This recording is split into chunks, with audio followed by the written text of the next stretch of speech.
Hey, you want to hear a joke about airplanes? Sure. Okay, but I must warn you, it might go over your head. Oh, for the love of Primus. Tough crowd. Good afternoon, good evening, or good morning, ladies and gentlemen. Welcome back. I'm so happy you tuned in because my special guest for today is the Voyager class studio series Bumblebee movie Shockwave. Now, before we continue, I just want to say I apologize for the background noise. It's pretty hot here in my room, so I have a little portable air conditioner that's blowing cool air right now. So that's the background noise you're hearing. Try to ignore it. Let's pretend it's not there. So anyhow, a couple of years ago, we got a core class version, which was a good figure, but it was just too small, so I'm glad we now have a Voyager class Shockwave. Now, let's take a look at the details. Let me just raise the camera a bit so that way we don't zoom in on his chest for too long. And there we go. Oh, camera's too high now. Go a little lower. There we go. And as you can see, it is a traditional Shockwave head, an elongated hexagon with a single eye. There is light piping, but it's not the best. Oh well. And he's got his triangular ears. I like to call them ears. They're antennas. And his chest is also an elongated hexagon with some clear plastic showing some nice detailing inside. I love the detailing. And his thighs are thick. He got thick thighs. That is screen accurate. They're done in what looks like this dark charcoal gray. And there's some more purple there for his lower legs as well, and more charcoal gray for his feet. There's some purple right there too in his thick thighs. Thick. Yeah, and his arms are pretty thick too, and they got some nice detailing right there as well. Some nice molded in detailing on both arms. And I love how the shoulder panels just really complete the look. And they've got some nice scuffing right here, like done in a silver scuffing detail right there. Zoom in. Yeah, it's the same scuffing here also on his thick thighs as well. Yeah.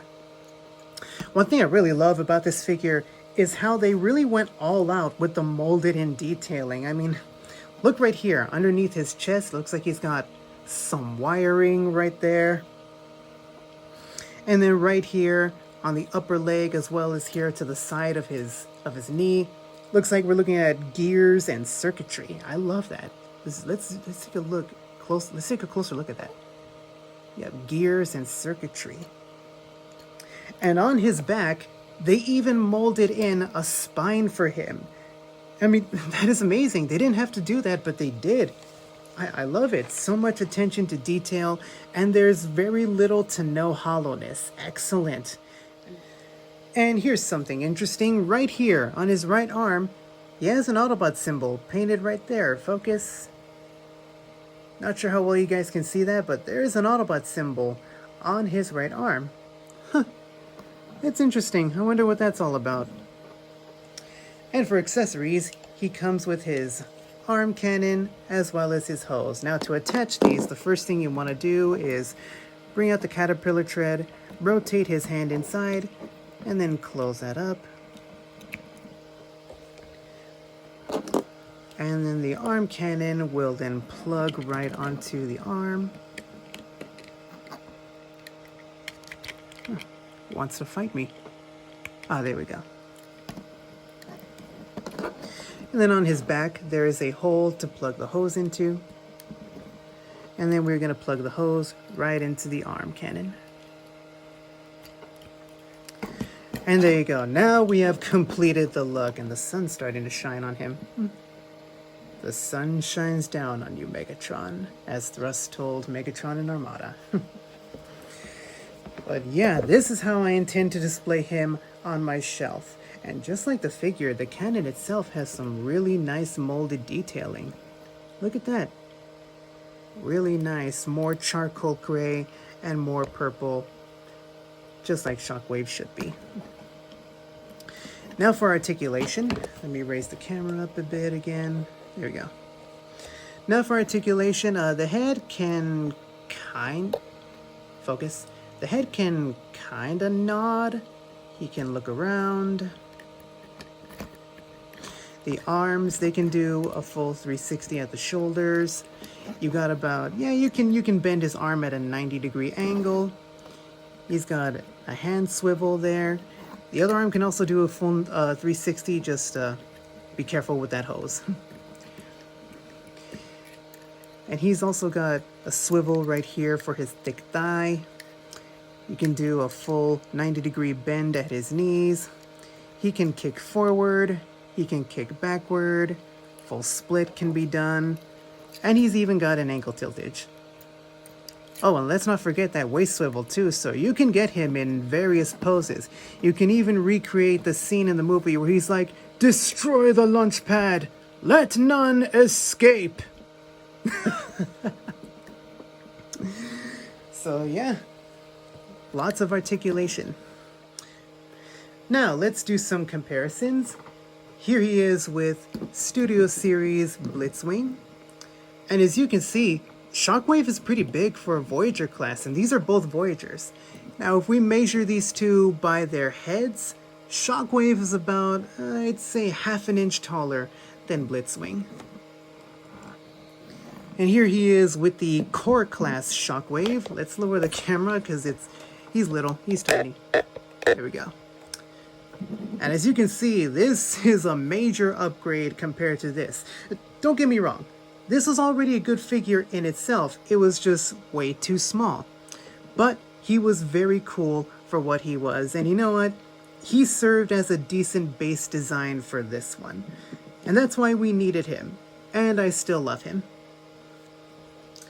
And just for fun, here is Transformers Prime Shockwave, Energon 6-shot. Oh, stand. And the Fall of Cybertron Shockwave. So, lots of waves here, people. Lots of waves.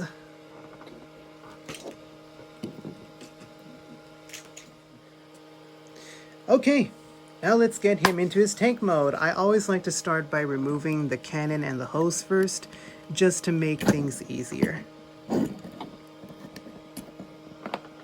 We'll leave those off to the side for now.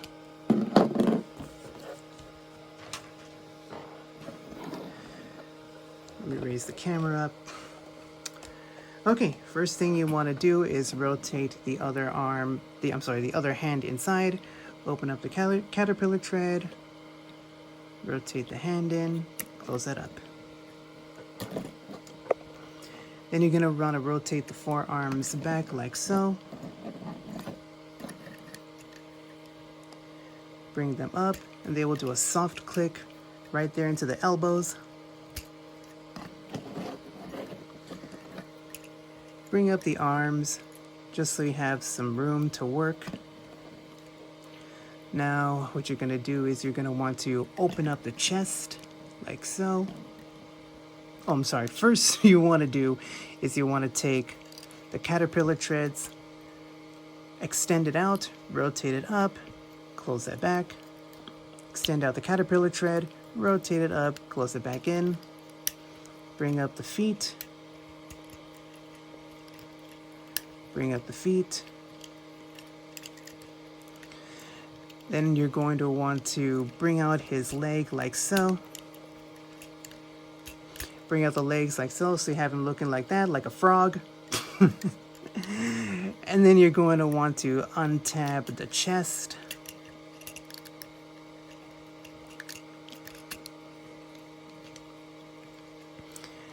And then right here, extend that out. Bring this forward. Now there's quite a few connector points. Right here, there are these square holes. These bits right here are going to plug right into those holes. So bring this down, which will then also bring up this midsection.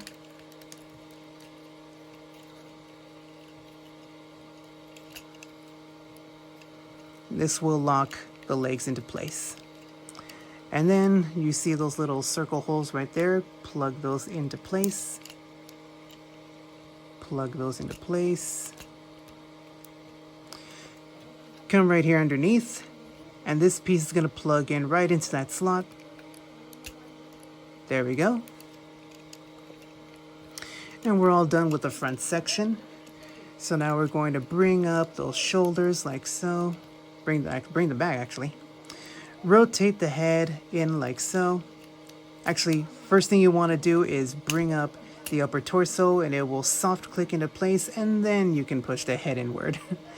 And then come back here and you can see that the arms are going to plug right into that post right there. Plug those in. There we go. And all that's left to do is take the arm cannon that will extend out like so, and then bring down this post. Let me lower the camera. There we go. And then we are going to plug it right on top. All that's left to do is take his hose, plug it into that same hole, and plug it right back into the cannon. And there you go. There you have Shockwave in his Cybertronian tank mode. Now, he didn't transform in the movie, but I'm pretty sure when designing his alt mode, Hasbro took inspiration from the Transformers Prime Shockwave tank mode. In fact, let's bring him in right now for a comparison. And there is the Transformers Prime Voyager class Shockwave. And yeah, they do look very similar to one another. I mean, this one just looks more cartoonish, this one looks more live action. But hey, it works for me. And it's a cool looking tank mode. If you were to look at him from a bird's eye view, it kind of looks like if he was lying on his back. Let's take a look. Yeah, see, from a bird's eye view, he looks like he's just lying on his back. That's kind of funny.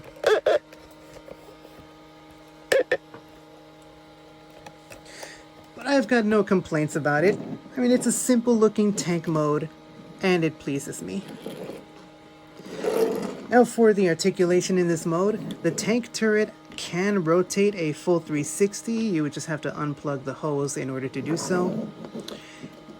And you can angle the cannon upward at about, let me raise the camera, I'd say that's a little over 70 degrees, maybe almost 80 degrees. Yeah. And he can roll very well. Those rolling wheels underneath do very well at rolling.